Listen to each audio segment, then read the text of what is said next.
ولا تكونوا كالذين نسوا الله فأنساهم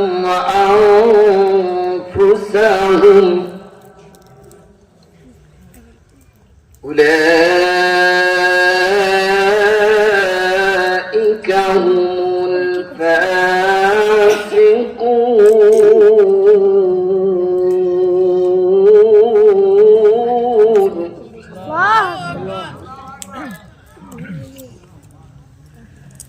لا يستوي أصحاب النار وأصحاب الجنة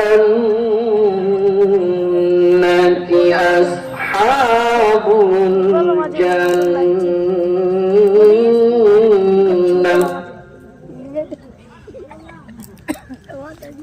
أصحاب الجنة هم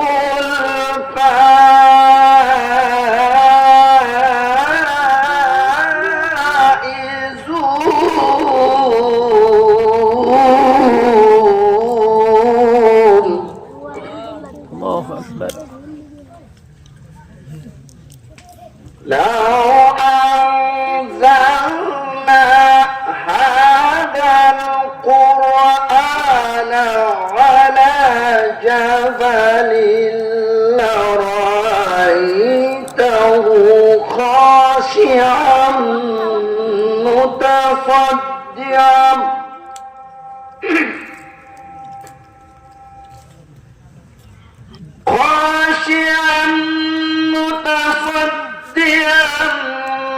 من خشية الله.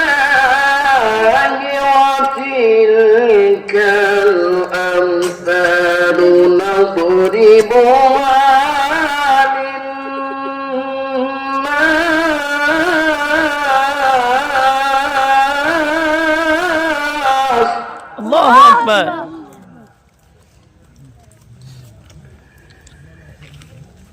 لو أنزلنا هذا القرآن على جبل لرأيته خاشعا متصدعا من خشية الله.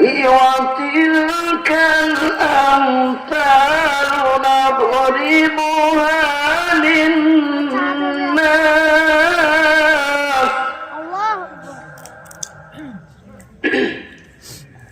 وتلك الأمثال نضربها للناس لعلهم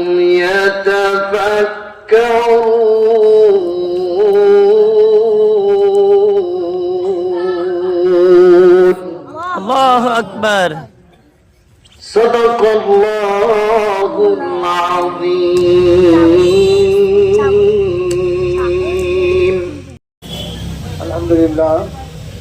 الحمد لله رب العالمين والصلاة والسلام على رسول الكريم وعلى آله وصحبه। সম্মানিত আজকের এই ভাঙা ইউনিয়নের অফিস উদ্বোধনী অনুষ্ঠানের সভাপতি,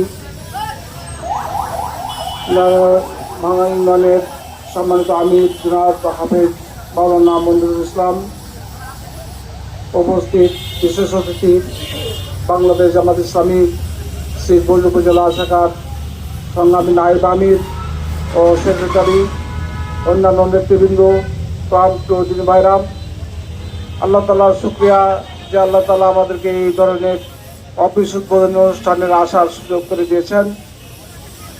দুরূদ ও তাসলিমাত হযরত মুহাম্মদ সাল্লাল্লাহু আলাইহি ওয়াসাল্লামের প্রতি। সম্মানিত ভাইরাম, আমরা যখন আজকের এই অফিস উদ্বোধনী অনুষ্ঠান করছি তখন আমাদের স্মরণ হচ্ছে আমাদের প্রিয় রাহবার, যারা দেশে ন্যায় ও ইনসাফপূর্ণ একটি সমাজ গড়ার লক্ষ্যে এই গোটা জাতির কল্যাণের মুক্তির জন্য কাজ করছিলেন, তাদেরকে ষড়যন্ত্র করে মিথ্যা মামলা দিয়ে প্রহসনের বিচার ব্যবস্থা করে ফাঁসির কাস্টে ঝুলাইছে সেই আমাদের মাওলানা মতিউর রহমান নিজামী, আলী হাসান মোহাম্মদ মুজাহিদ, শহীদ আব্দুল কাদের মোল্লা, শহীদ কামারুজ্জামান, শহীদ মীর কাসেম আলী মিন্টু সহ অসংখ্য আমাদের আল্লামা আন্তর্জাতিক মাওলানা হোসেন সাইদি তার শূন্যতা গোটা জাতি অনুভব করছে। তারা যদি আজকে বেঁচে থাকতেন, আমার বিশ্বাস যে জাতি এক বাক্যে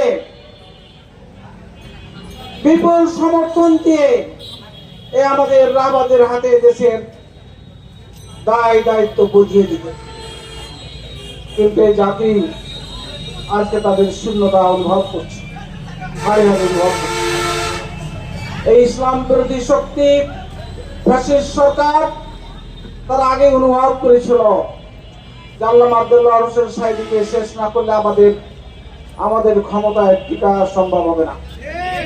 মতিউর রহমান নিজামীকে হত্যা না করলে, আলী হাসান মোহাম্মদ মুজাহিদের মতো যোগ্য নেতৃত্ব খতম না করলে আমাদের নেতৃত্ব টিকে থাকবে না।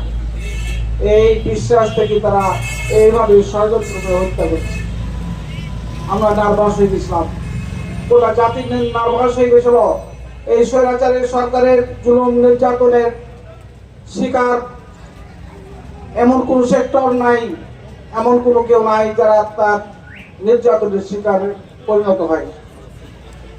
ছাত্র, শিক্ষক, ব্যবসায়ী, সরকারি কর্মকর্তা, সাধারণ মানুষ, খেটে খাওয়া মানুষ, সকল মানুষ প্রতিষ্ঠিত হয়ে গেছিল। এই সকল সরকার জগদ্দল পাথরের নাই জাতির কোট কেটে বসেছিল। সকলে যখন হতাশ হয়ে গেল, সকলে যখন এই জগদ্দল পাথরকে সরাতে ব্যর্থ হয়েছে, তখন সেই শহীদদের রক্তের বদলায় এবং এই মজলুম মানুষের চোখের কান্নার বদলে আল্লাহ তাআলা এক মদদ পাঠাইলেন ছাত্র জনতার বৈষম্য বিরোধী আন্দোলনের নামে। এই স্বৈরাচারী সরকারের পতন ঘটিয়ে দিচ্ছে। সম্মানিত ভাইরা আমার, আপনারা আগে শুনেছেন যে দেশের মানুষ চায় শান্তি, এদেশের মানুষ চায় কল্যাণ, এদেশের মানুষ একটু সুস্থির সহিত জীবনযাপন করতে চায়, সুস্থির সহিত ব্যবসা বাণিজ্য করতে চায়, একটু আরাম আয়েশ করে চাকরি বাকরি করতে চায়, নিরাপদে ব্যবসা বাণিজ্য করবে, নিরাপদে চাকরি বাকরি করবে, নিরাপদে আমার ছেলে মেয়েকে স্কুল কলেজ ইউনিভার্সিটিতে যেতে পারবে, লেখাপড়া করতে পারবে। কিন্তু সেটা ছিল না। সকলের স্বাধীনতা, রাজনৈতিক স্বাধীনতা, কথা বলার স্বাধীনতা, মত প্রকাশের স্বাধীনতা, পত্র পত্রিকার স্বাধীনতা, মিডিয়ার সকল প্রকার স্বাধীনতা তারা হরণ করেছে। সকলের মুখে তালাবদ্ধ করে দিয়েছে। সাংবাদিকেরা তাদের সত্য সংবাদ প্রকাশ করতে ব্যর্থ হয়েছে। সাধারণ মানুষ চায়ের স্টলে বসে এই সরকারের অপকর্মের বিরুদ্ধে কথা বলতে ভয় পেয়েছে। কারণ 5 জন লোক 3 জন লোক হোটেলে বসে চায়ের স্টলে বসে চা খাইতে বসেও তারা পিছন দিকে ঘুরে তাকাতো, না জানি কোথায় পুলিশ আসছে, কে খবর দিয়ে দিল। আর আমি থাকতে পারি, রাতের পর রাত গেছে, বিছানায় শুইতে পারেনি। ওই কলার বাগানে, আম বাগানে, ওই কুশলের জমিতে বৃষ্টির মধ্যে ভিজে দেখেছে। এটা গোয়েন্দার বাসী সাক্ষী, গোটা জাতি সাক্ষী। শুধু এটাই নয়, আমাদের অনেক ভাইকে ক্রস ভয় দিয়েছে, বিনা বিচারে তাকে হত্যা করেছে, আমাদের অনেক ভাইকে গুম করে দিয়েছে। এখন পর্যন্ত তাদের খোঁজ পাওয়া যায় না। সেই মায়ের আহাজারি, এখন এই কান্নার সুর ভেসে আসে, কই আমরা দেখতে পেলাম না। আমার ছেলের লাশটা যদি আমি চোখের সামনে দেখতে পেতাম, একটু দাফন করার সুযোগ পেতাম, তাহলে মনে সান্ত্বনা দিতাম, কিন্তু সেটাও ব্যর্থ হয়েছে। লাশটাও দেখতে দেওয়া হয়নি। ওই বন জঙ্গলে তাকে পুঁতে রাখা হয়েছে, এখন পর্যন্ত তাদের খোঁজ নেই। কোন সমুদ্রে গিয়ে তাকে ভাসিয়ে দেওয়া হয়েছে, তাদের কোনো খোঁজ নেই। আমাদের প্রিয় ভাই অনেককে আয়না ঘরে বন্দি করে দিচ্ছে। এর ইতিহাস আপনারা জানেন। এই জুলুম নির্যাতনের ইতিহাস পৃথিবীতে এক অনন্য হয়ে থাকবে। এই ফ্যাসিস্ট সরকার এখানে ক্ষান্ত হয়নি। যখন এই বৈষম্য বিরোধী ছাত্র আন্দোলনের নেতারা কর্মীরা আন্দোলন শুরু করলো, তাদেরকে তুচ্ছ-তাচ্ছিল্য করলো। তারা এত অহংকার, গর্ব, তাদের এত দাম্ভিকতা আত্মনিয়েছিল, আল্লাহ তাআলা এটা বরদাস্ত করে। এই বরদাস্ত না করার কারণেই আল্লাহ তাআলা এই স্বৈরাচারী সরকারের এই ফ্যাসিস্ট হাসিনার রান্না করা ভাত খাওয়ার সুযোগ হয়নি, তাকে দেশ থেকে পালিয়ে দিয়ে। সম্মানিত ভাই আমার, সময় এসেছে এদেশে যে লোককে যাদের প্রতি এত জুলুম নির্যাতন করেছেন, ইসলাম পন্থীদের প্রতি জুলুম নির্যাতন করেছে, অত্যাচার করেছে, আর অসংখ্য আলেম ওলামাকে হত্যা করেছে, বিনা বিচারে কারাগারে ভরে নির্যাতন চালাইছে, তারা সোচ্চার হয়েছে, তারা মুখ করেছে, তাদের সুযোগ পেয়েছে, মাঠে ময়দানে কথা বলার আমাদের সুযোগ আল্লাহ তাআলা করে দিয়েছেন। এই জন্য আমরা আসি, এই দেশে যদি একটি কল্যাণমূলক রাষ্ট্র গঠন করতে হয়, তাহলে ইসলামের ভিত্তিতেই করতে হবে। ইসলাম ছাড়া কোনো মুক্তির পথ নেই। আপনারা জানেন, ইসলাম যদি এখানে প্রতিষ্ঠা হয়ে যায়, কোরআন সুন্নাহর বিধান যদি এদেশে প্রতিষ্ঠিত হয়ে যায়, তাহলে অনেকের গা জ্বলা হয়ে যায়। কেন এত রাগ? কেন আপনাদের? কি আপনাদের ক্ষতি হবে? এদেশের মানুষ যদি শান্তিতে বসবাস করতে পারে, ব্যবসা বাণিজ্য করতে পারে, চাকরি বাকরি করতে পারে, এদেশের ছাত্র জনতা যদি একটি সুস্থির সহিত আরামদায়ক ভাবে তার স্কুল কলেজের ছাত্ররা লেখাপড়া করতে পারে, অভিভাবকরা তাদের ছাত্র ছাত্রীদের মেয়েদের স্কুল কলেজে পাঠিয়ে তৃপ্তির সহিত বাড়িতে বসবাস করতে পারে, এখান থেকে সুদ মুক্ত সমাজ গঠন হয়, ঘুষ মুক্ত যদি এই দেশটা পরিচালিত হয়, এই দেশে যদি লুটপাট বন্ধ হয়ে যায়, তাহলে কার ক্ষতি? সকল মানুষের ক্ষতি হবে না, গুটি কয়েক লোকের ক্ষতি হবে, তাদের কাজ আলাই। লুটপাট করে কি খুব বেশি লোক? আপনাদের বেশি লোক কিছু চিন্তাই করে, টেন্ডারবাজি করে, চাঁদাবাজি করে, এই লোকের সংখ্যা কি খুব বেশি? বেশি নয়, অল্প কিছু সংখ্যক মানুষ।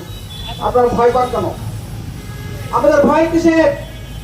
ওই কয়েকটি ছিনতাইকারী, লুটপাটকারী, টেন্ডারবাজি, অবৈধ ইনকামকারী, তাদেরকে দেখে আমরা ভয় কেন? লক্ষ জনতার কোটি কোটি মানুষ যাতে সুখে থাকতে পারেন, তার জন্য আমরা কাজ করবো।